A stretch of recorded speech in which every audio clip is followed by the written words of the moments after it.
So we're so excited about bringing all of these things together. It's the first time they've ever been together here on 10th Street for 150 years. They all started their page in history here on the night of the assassination, and this is the first time these objects have ever been together in one place again.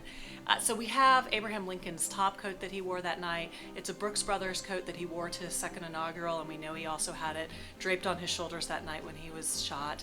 His top hat, the iconic top hat, the contents of his pockets, which include really interesting things like a Confederate $5 note that we believe he must have picked up when he was visiting Richmond just days before and kept as a souvenir. We've got Mary Lincoln's cloak that she wore to the theater that night that's stained.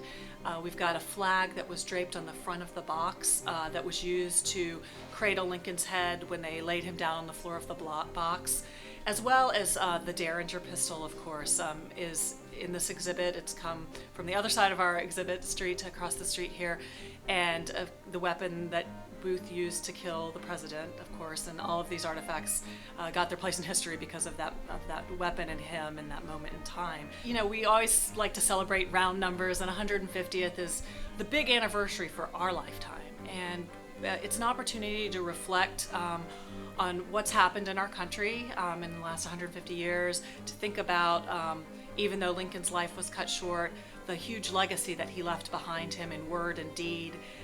You know, with the Emancipation Proclamation, he set African Americans on the road to freedom, and we've come a long way, but we also see that the work is unfinished still, and we have so much still to do in our country to meet the standards of the Declaration of Independence, which Lincoln looked to throughout his administration and throughout his life as a guiding light for his policies.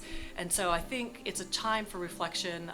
It's a time for us to think about that assassination and what it meant for our country and how it changed the future of our country.